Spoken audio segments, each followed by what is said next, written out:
Alright guys, game wrapped up a little less than an hour ago, maybe 45 minutes ago. I tried to shoot a video like right after it happened, but my dogs were not having it. They wanted to eat, so I had to take care of that first, but would have been a little more fun if I had managed to get that video right after, but this is still good because I'm still fired up. If you watch that game, you know why I'm fired up. I think all Seahawks fans should be pretty fired up right now about that one because that was the most entertaining game the Seahawks have been involved in probably since Pittsburgh 2 years ago. And again, we come out on the the good end of it. So yeah, exciting times.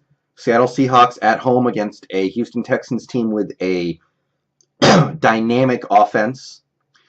Come out 41-38 victors, and look, a lot of players played great. A lot of great plays out there. Obviously, some players played bad. There were a lot of bad plays out there too. Right now, we're feeling good because we won that game, and we're 5-2. We're at the top of the division by tiebreaker, so there's a lot to be happy about right now. But we're going to be balanced about it. We're going to talk about both sides of it because it was not a perfect game by any stretch of the imagination. So let's start with the offense because the offense won this game. We don't get to say that very often here in Seattle, but the offense, it was not perfect. In many cases, it was laughably bad, but the offense won this game. We can say that definitively today.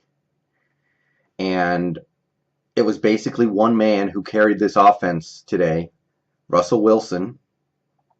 It would be unfair to say that he was the only guy on offense who played good, but a huge part of this burden was on him, and we're going to get to criticizing a few elements of this team for why that is, but I'll say this for Russell. The pick he threw with 3 minutes left when we were down 4 in the red zone, that was a horrendous mismanagement of the clock, the situation of the game, the reading the coverage, reading the defense, reading the defender. That was as bad a pick as you will see Russell Wilson throw.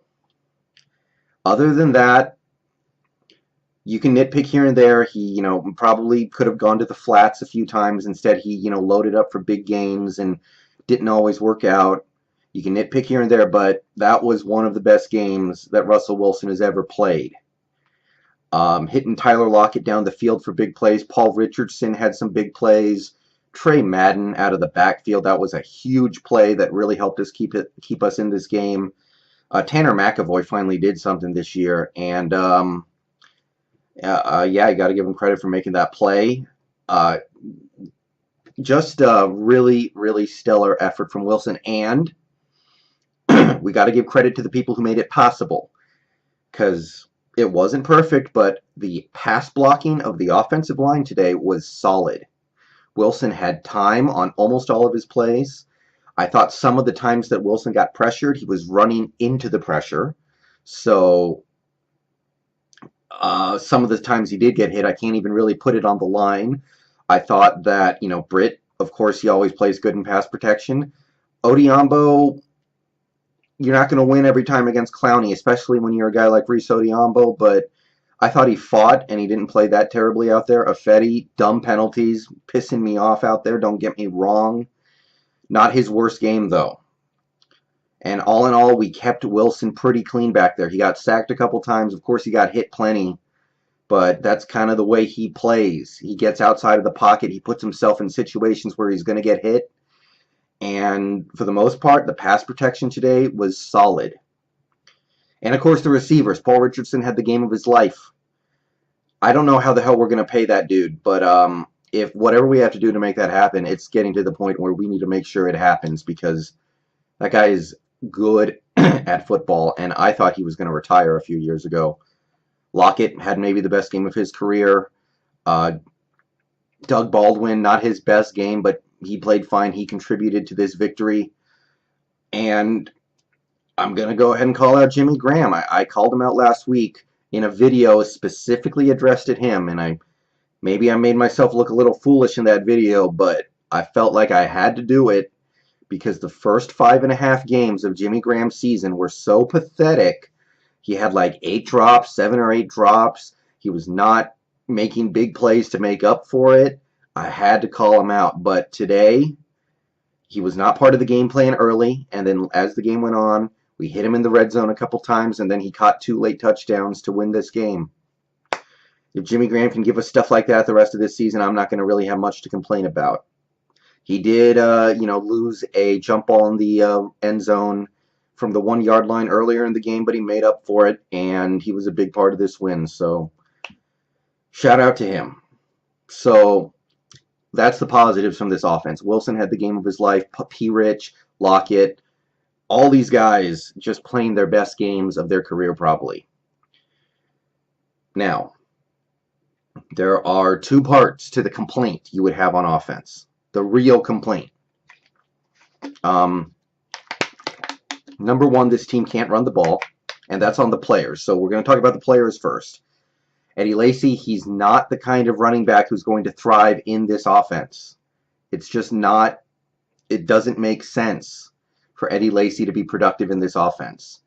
I hate it. It sucks. I know Eddie Lacy can be a good running back in the NFL, but he needs room and space to actually speed up. He needs the ability to use his mass as a force, and in order to do that, he needs a space to speed up, and he doesn't have it in this offense. And until they get better at that, it's wasted carries. Thomas Rawls, bad game by him. He committed a dumb penalty that took a touchdown off the board for Lockett. He dropped a touchdown pass, and running the ball, he got nothing going that whole game.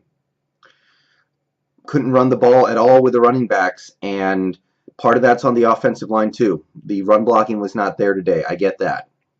You can blame the running backs. You can blame the offensive line. Bevel. We had 450 yards of offense today, nearly 500 yards of offense today, and I still got a bitch about this. And I hate to do it, but imagine how good it would have been if we weren't running the ball behind Reese Odiombo right into Jadeveon Clowney over and over and over again. I mean, running the ball was bad enough in this game. We couldn't run the ball at all. By the second half, I was ready to completely abandon the run, and we almost did. It was close. I mean, we still ran the ball a couple times in the second half, but for the most part, we gave up on it, which I supported completely. But when we run the ball, you're running the ball behind Reese Odiombo, one of the worst offensive linemen in football, who's trying to take on Jadeveon Clowney. And it wasn't even like a nothing play. We were getting 4-yard losses every time we were trying to run toward Clowney. It was a joke. I mean, Clowney is a monster. He had a monster game. Clowney, he can play football. I get that. But you can run away from that dude. Some of those 4-yard losses might have been 2-3-yard gains.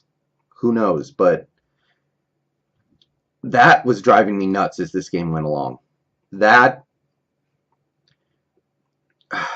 guys, I don't want to call out the offensive coordinators, the offensive coaching of this team after the offense plays so well, but that just strikes me as stupidity.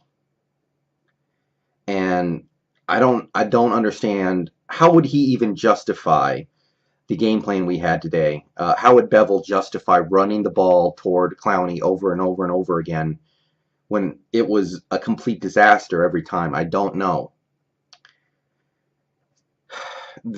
I mean, this could have been a completely different game if we had just moved away from that. If some of those 4-yard losses had become, 2-yard gains even, I would have taken that. Okay. Defense. We made some big plays out there. Earl Thomas, he got roasted on the first drive of the game for a long touchdown. He comes back the next drive with the 80-yard pick six. You love it. Earl, yeah, he got beat a few times, but on the whole, you would probably be pretty happy with the game that dude had. He did all he could after that first drive. Richard Sherman, he got beat a few times. He got beat by Hopkins. He got beat by Fuller for a touchdown. And then he comes back with the 2 big interceptions, including the one that ends the game, including one that sets up an easy field goal. Shaquille Griffin, He got beat a few times, I understand, but he also made some good plays out there, and I got to give him credit for competing out there. This was not an easy matchup for Shaquille, and he went out there and did everything he could. KJ Wright, Bobby Wagner, can't hate on the game those guys played. No big plays from those guys really, but they manned it. They helped contain the running attack of the Houston Texans, which was mostly kept in check today. It wasn't perfect, but it was solid. We got good pass rush on some plays. You know, Bennett had a sack and a half. Clark had a monster game with 2 sacks. Sheldon Richardson got in the action. Dwight Freeney, first game as a Seahawk, he made a couple plays out there. He got half a sack. We made some nice splash plays in this game as a defense. We scored on defense. We set up easy scores on defense. But the sum of the effort is not good enough, and I think it really starts with the defensive line. The defensive line, they got sacks today. They put some quarterback pressures on tape. They had, they pressured, they hit Deshaun Watson 9 times. There were plays, there were dozens of plays today where Watson drops back and he's got 6-7 seconds back there to do whatever he wants. And Hopkins and Fuller are going to get open. There's just not anything anybody can do about it. Those guys are going to get open. So Bennett, Richardson, now Freeney, I guess, as much as Freeney's going to play this year. Clark. Now we got to start putting Jerron Reed, Nazir Jones, Marcus Smith, all these guys. I appreciated the sack party today. 5 sacks is awesome, but we're not getting consistent pressure on the quarterback this year, and today was no different despite the sack party. And I feel like with the money that we're paying and the talent that we know we have on that defensive line, the production should be more, and I don't know why it's not. That's the number one thing that I'm really concerned about on this defense right now. Secondary, they got beat up a little bit. I know that. The secondary gave up some stuff, but that's a good passing attack. I mean, Deshaun Watson's a baller. Deshaun Watson is going to be a great quarterback in this league for a very long time.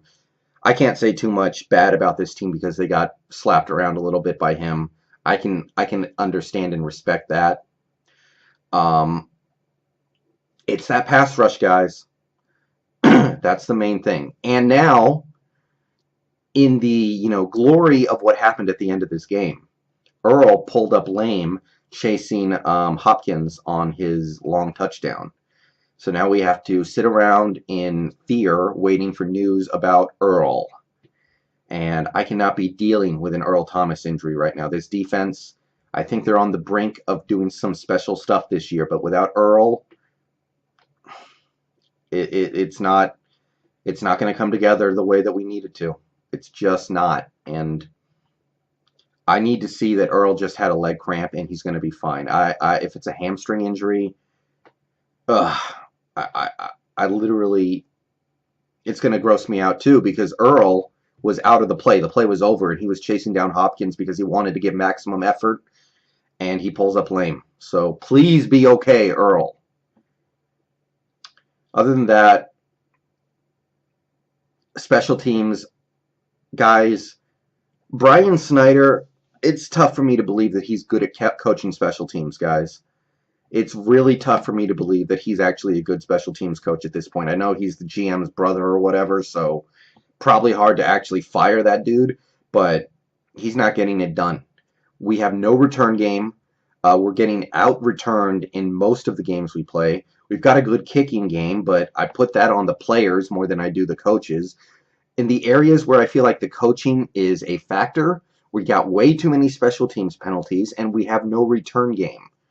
So I know you can't necessarily make a change right now, but we got to start looking at that, because Tyler Lockett has shown that he is a very capable return man in this league. And for him to be completely ineffective returning kicks and punts, that's something we got to look at. All right. That's about all I got. There was a lot of crazy stuff that happened in this game. I could talk about it for another 15 minutes, but big win. I'm happy, but I'm being realistic at the same time, too.